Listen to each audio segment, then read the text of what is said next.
자비하신 하나님의 평강이 교우 여러분과 함께 하시기를 축원합니다.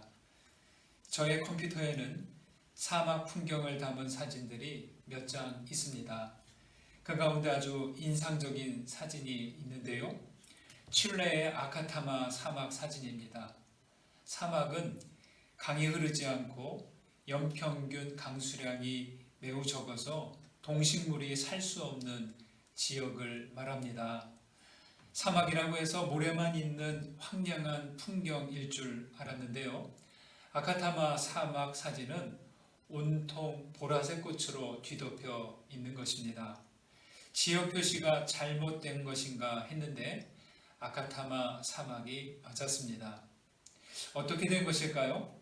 그곳 사막은 종종 이상기후로 폭우가 내릴 때가 있는데 그러면 모래 속에 있던 꽃씨가 살아나 일제히 꽃을 피우는 거죠.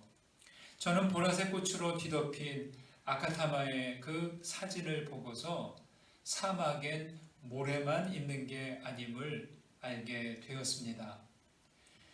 그리고 생명이 생존하기 위해 물이 얼마나 소중한지를 알 수 있었습니다. 물은 생명을 위한 최소한의 조건이죠. 물이 있어야 풀이 자라고 나무가 있고 벌레와 새들을 비롯한 동물들이 모여듭니다. 그렇게 숲이 생기면 시냇물과 강물을 흐르게 되는 거죠. 시편 107편은 그들이 광야 사막길에서 방황하며 거주할 성읍을 찾지 못하고 줄이고 목이 말라 그들의 영혼이 그들 안에서 피곤하였도다 라고 탄식합니다. 물이 없으면 땅은 사막이 되죠. 하나님의 은혜와 자비의 물이 없으면 우리 세상도 사막이 될 것입니다. 우리 시대가 바로 그렇게 됐습니다. 은혜와 진리의 강물이 흐르지 않으면 어느 곳이든 광야 사막처럼 되버리고 맙니다. 여러분, 하나님의 자비와 은혜의 물이 마르면 우리 세상은 마른 볏짚이 불타듯이 작은 불씨에도 후루루 불타버릴지 모를 것입니다. 그리스도인들이 광야 사막과 같은 곳에서 살아가려면 어떻게 해야 할까요? 조금이라도 더 많이, 더 자주 은혜와 사랑이 흐르도록 해야 할 것입니다. 이사야서 35장은 광야에서 불이 솟겠고 사막에서 시내가 흐를 것임이라 라고 했습니다. 여러분, 우리 그리스도인들의 사명은 무엇일까요? 그리스도인들의 사명은 갈수록 사막처럼 되어가는 이 세상에 작은 물길 하나 내는 것입니다. 먼저 우리가 주님의 은혜와 사랑에 젖어야 하겠습니다. 하나님의 말씀과 자비에 더 오래 머물러 있어야 하겠습니다. 이 시간 말씀을 통해 은혜와 사랑의 물길이 우리 모두에게 흘러가기를 소망합니다. 마태복음 12장은 이스라엘의 광야 같은 분위기를 보여줍니다. 바리새인들은 근거 없이 예수님이 바알세불과 한편이라고 모함합니다. 어둠에 있는 이들은 이렇게 빛을 어둠이라고 말할 정도로 뻔뻔합니다.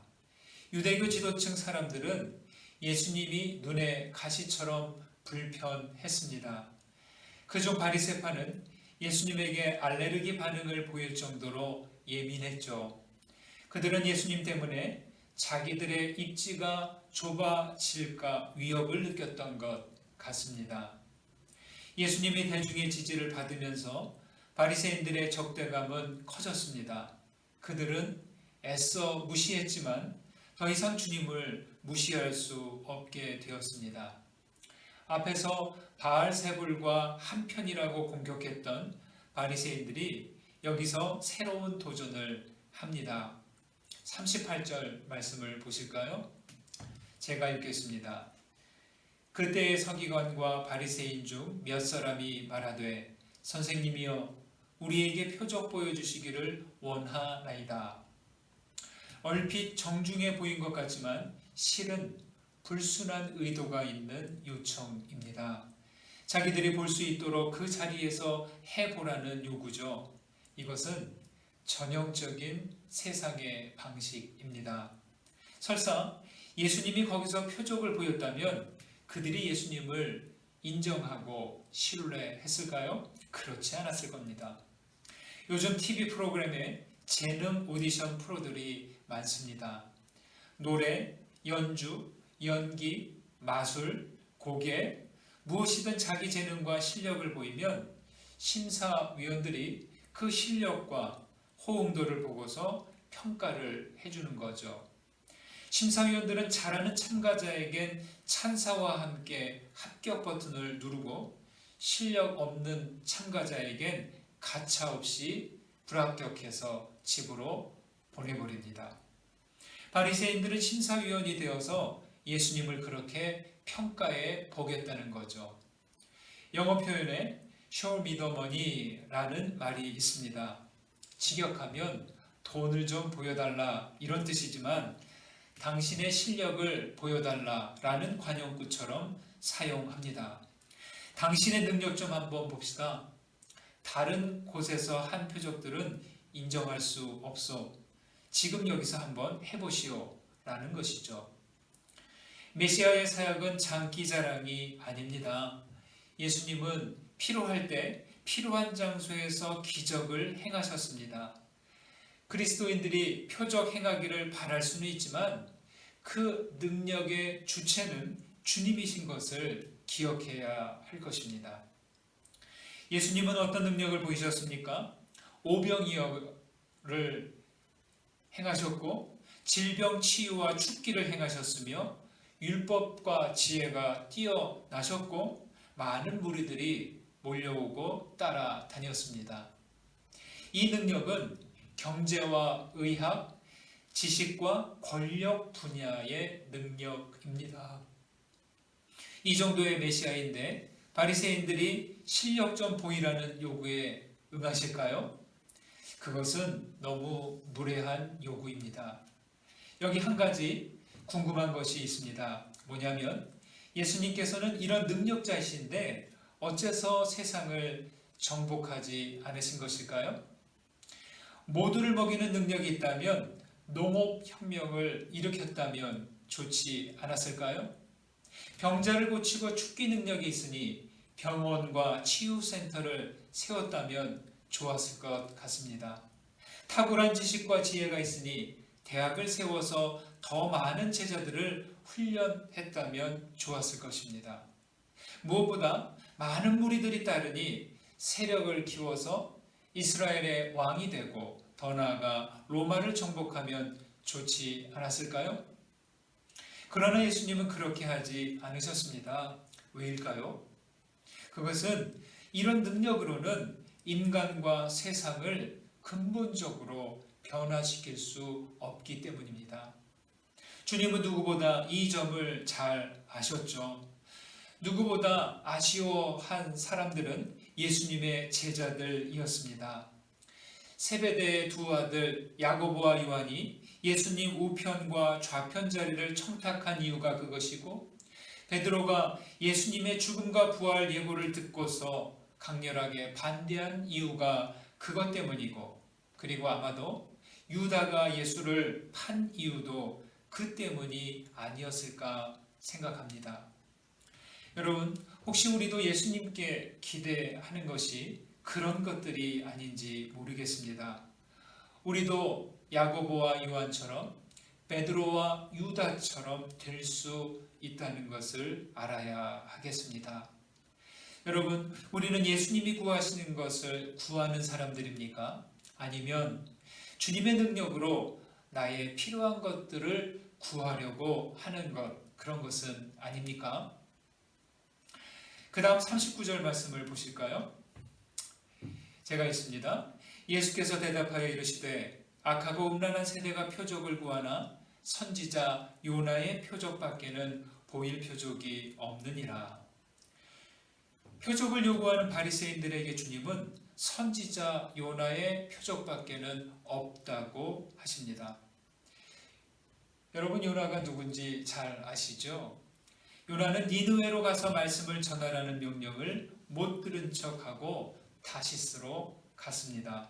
그러나 다시스로 가던 배가 풍랑을 만나 요나는 바다에 던져지고 큰 물고기가 요나를 삼키면서 그는 물고기 뱃속에 사흘 동안 있다가 나왔습니다. 요나는 왜 니느웨가 아닌 다시스로 가려고 한 것일까요? 다시스는 요나가 평소에 꿈꿔온 성공과 안락이 보장되는 그런 장소였을 것입니다. 그와 달리 니느웨는 불편하고 번거롭고 귀찮고 성가신 곳입니다.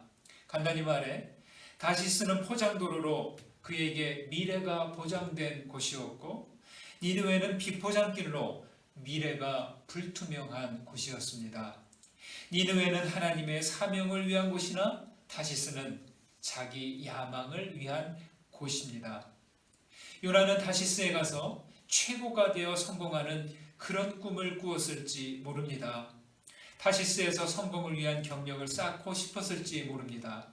하지만 하나님은 요나를 니느웨로 이끌어 주셨습니다. 이를 위해 단 한 가지의 표적만 갖게 하셨습니다. 그것은 바로 물고기 뱃속에서의 사흘입니다. 예수님은 이어서 말씀합니다. 요나가 밤낮 사흘 동안 큰 물고기 뱃속에 있었던 것 같이 인자도 밤낮 사흘 동안 땅속에 있으리라. 여러분, 요나의 표적은 보여줄 수 있는 것이 아니죠. 요나의 표적은 예수님의 죽으심과 무덤을 가리킵니다. 요나는 물고기 뱃속에서 사흘간 있다가 나왔죠. 예수님은 무덤 속에 사흘 동안 있다가 나오셨습니다. 물고기 뱃속과 그 땅속은 죽음의 공간입니다. 그 안에서는 하나님과만 함께 할 수 있는 곳이죠. 영성가 유진 피터슨 목사는 요나의 물고기 뱃속과 예수님의 무덤을 아스케시스라고 불렀습니다. 아스케시스는 헬라어로 덕을 닦는다, 수덕이라는 뜻입니다. 아스케시스는 달리 말해 비움과 응축의 시간이라고 할 수 있습니다. 무엇을 비워야 할까요? 나의 욕망을 비우는 것입니다. 무엇을 응축합니까? 진리와 성령에 집중하는 것이죠. 애벌레가 번데기를 찢고 나와 나비가 되는 것처럼 이전에 죄된 거짓 자아와 욕망의 껍질을 벗어버리는 그러한 자리입니다. 모든 식물들이 열매와 씨를 맺는데 열매와 씨앗을 맺으려면 빛을 끌어모아야 합니다. 바로 응축이죠. 휴대폰을 충전하는 일도 응축입니다. 염전에서 오랜 시간 바닷물을 모으고 햇빛을 응축해야 소금을 얻을 수 있습니다. 요나는 물고기 속에서 자신을 비우고 하나님의 말씀을 받아들인 다음에 니느웨로 갈 수 있었습니다. 예수님은 십자가와 무덤에서 자신을 비우고 하나님으로 채워 부활하셨습니다. 여러분, 어떻게 그럴 수 있을까요?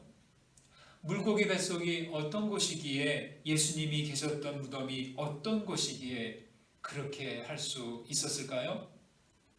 그 안에서 그들은 하나님과 함께하는 시간을 가졌던 것이죠. 여러분, 보여주기 위한 표적보다 하나님과 함께하는 시간이 더 중요합니다. 능력을 보여주는 게 아니라 능력이신 하나님을 품는 일이 더 중요하죠. 여러분은 자신의 어떤 것을 보여주고 싶습니까? 다시 말해, 표적은 스펙, 이력, 경력이죠. 나 이런 사람이야 하면서 무시당하지 않으려고 하는 마음이 우리들에겐 있습니다. 우리가 참 그리스도인이라면 무엇보다 나의 거듭난 모습, 겸손과 순종의 모습, 십자가의 표적이 드러나야 할 것입니다. 여러분, 주님은 우리에게도 다시스가 아닌 니느웨를 향하는 삶을 살라고 말씀하십니다. 이를 위해서 우리는 세상이 요구하는 가시적 표적에 이끌려가지 않아야 하겠습니다. 우리의 아스케시스는 어디입니까? 성령과 함께 기도와 묵상이 우리의 아스케시스가 되어야 하겠습니다. 가시적 표적에 이끌리면 우리 마음은 다시스에 고정될 것이나 성령과 함께하는 이들은 예수님의 길을 따라 갈 것입니다. 우리는 어떤 표적을 따르고 있습니까? 우리는 요나의 표적보다 더 크신 그리스도 예수를 따라가야 할 것입니다. 무리한 바리새인들에게 예수님은 이야기 하나를 하셨습니다. 43절 말씀을 보실까요? 제가 읽습니다. 더러운 귀신이 사람에게서 나갔을 때에 물 없는 곳으로 다니며 쉬기를 구하되 쉴 곳을 얻지 못하고. 더러운 귀신, 더러운 영이 거주지를 찾아다닌다고 합니다. 귀신들은 생명을 수단으로 삼아 이용하죠. 생명을 일회용으로 여기고 사용하고 난 다음 폐기해 버립니다. 죽게 내버려 두는 거죠. 더러운 영이라고 하는 것은 이렇게 생명을 죽음으로 이르게 하기 때문이죠. 세상은 생명을 살리지 않고 수단으로 삼고 쓸모 없어지면 폐기해 버리는 일들이 너무나 많습니다. 전쟁, 테러, 굶주림, 억압과 착취, 혼란과 무질서, 이런 모습들이 모두 더러운 영에 사로잡힌 결과들입니다. 여기 물 없는 곳이라고 하죠. 고대 그리스 철학자 탈레스는 만물의 근원은 물이라고 했습니다. 물은 모든 생명에게 필수 요소입니다. 물 없는 곳은 광야를 말합니다. 강물도 오아시스도 없는 그런 척박한 곳입니다. 물 없는 곳은 생명이 살 수 없는 것이죠. 물은 계속 흐르고 순환해야 생명들이 삽니다. 땅 위든 땅 아래든 모든 생명들은 물을 자기 안으로 빨아들여야 살 수 있죠. 영적 차원에서 물은 하나님의 생기이자 말씀입니다. 구름이 물이 되듯이 요한복음에서는 말씀이 육신이 되었다라고 말합니다. 물은 더러운 것을 안고 가죠. 그러면 얼마 후면 그 더러운 것들이 모두 깨끗하게 바뀌죠. 물은 참 놀라운 것은 자기와 함께하는 더러운 것들을 깨끗하게 만들죠. 그처럼 예수님을 받아들인 사람들이 깨끗하게 되고 죄로 오염된 우리도 말씀으로 깨끗하게 됩니다. 포도가 물을 만나 같이 있으면 포도주가 됩니다. 포도로는 오래 못 가 썩어버리지만 포도주가 되면 수백 년을 갑니다. 이렇게 물은 혼자 가지 않고 함께 갑니다. 물과 함께 하고 나면 정결케 되든지 새롭게 변화하는 것이죠. 여러분, 어째서 더러운 귀신은 물 없는 곳을 찾아다니는 것일까요? 이것은 생명이 살 수 없는 환경을 좋아한다는 말입니다. 탐욕과 증오가 있는 곳, 생기 없고 죽음뿐인 곳, 속임과 불의한 곳, 그곳을 그들은 좋아합니다. 나무 철학자 강판고님은 봄이 오면 꽃을 보기 전에 나무에 귀를 대고 그 안을 흐르는 물소리를 한번 들어보라라고 말합니다. 그리고 이렇게 묻습니다. 우리들에게도 귀를 대고 있으면 물소리가 들릴까? 우리들의 물소리는 어떨까? 마음이 사막 같은 사람은 물소리가 없지 않을까? 이렇게 말이죠. 여러분, 더러운 귀신이 쉴 곳으로 물 없는 곳을 찾아다닌다고 합니다. 더러운 영이 나에게 와서 귀를 대고 물 흐르는 소리가 나는지 그렇지 않은지, 생기가 있는 곳인지 아닌지를 살핀다고 상상해 보십시오. 만약 물 흐르는 소리가 들리지 않는다면 더러운 영은 좋아할 것입니다. 어떻습니까? 참 무서운 일 아닙니까? 계속 물 없는 곳이 된다면 우리는 더러운 영들이 좋아하는 곳이 될 것이고 우리의 마음과 일상은 사막이 될지 모르겠습니다. 더러운 귀신은 쉴 곳을 찾지 못하고 처음 있던 곳으로 돌아가죠. 돌아가 보니 그 집이 비고 청소되고 수리되었다라고 합니다. 결과는 더 악한 귀신 7이 와서 거하면서 더 심하게 되었다고 합니다. 그리고 주님은 이렇게 끝냈습니다. 이 악한 세대가 또한 이렇게 되리라 라고 말이죠. 이것은 바리새인들과 유대교 지도자들을 향한 독설과도 같습니다. 비고 청소되고 수리되었다는 율법적으로 깨끗한 사람을 가리키고 죄를 뉘우친 사람들을 가리킵니다. 그러나 회개가 끝이 아닙니다. 회개는 청소와 정리 정도에 해당합니다. 여러분, 사람은 귀신의 나라와 하나님의 나라 중간에 처할 수 없습니다. 이쪽 하나님 나라를 살지 않으면 우리는 저쪽 어둠으로 끌려갈지도 모를 것입니다. 따라서 우리는 귀신이 나간 자리, 회개한 그 자리를 하나님의 영이 계시도록 해야 할 것입니다. 그 사람이 하나님의 현존 가운데 거해야 하고 성령님이 계셔야 합니다.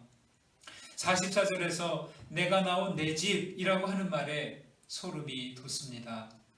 사람의 마음이 더러운 귀신들의 집이 됩니다. 생명을 지향하지 않고 진리의 말씀이 없는 마음, 거룩한 영이 없는 영혼, 다시 말해 물소리가 들리지 않는 사람은 더러운 영이 거하기에 딱 좋은 곳이라는 그런 말이죠. 사탄은 주인 없는 빈집을 그대로 두지 않을 것입니다. 요한복음 7장의 말씀입니다. 누구든지 목마르거든 내게로 와서 마시라. 나를 믿는 자는 성경의 이름과 같이 그 배에서 생수의 강이 흘러나오리라. 여러분, 그리스도인의 삶은 물 없는 곳이 아니라 물 있는 곳이어야 합니다. 우리 교회는 물 있는 곳으로 생수의 강이 계속 흘러나오는 곳이어야 합니다. 날마다 비우고 채워 가십시오. 거짓과 불의와 탐욕을 비우고 그리고 은혜와 진리와 사랑을 채워 가십시오. 진리의 영이신 주님께서 우리를 주장하시도록 의탁하십시오. 그래서 물 없는 곳이 아니라 그 배에서 생수의 강이 흘러나오고 생수의 물소리가 우리 모두에게서 들리시기를 주님의 이름으로 축원드립니다. 거듭의 기도 드리시겠습니다. 생명이신 하나님, 광야 사막처럼 메마른 땅에 은혜의 강물을 흐르게 하시니 감사합니다. 생명의 강물이신 예수님을 만났으니 우리 모두 예수님과 함께 은혜의 강가에 살게 하소서. 주님, 더러운 영들이 물 없는 곳, 생명과 진리가 없는 곳을 찾아다니고 있습니다. 우리 안에서 오직 진리와 생명의 물소리가 멈추지 않기를 원합니다.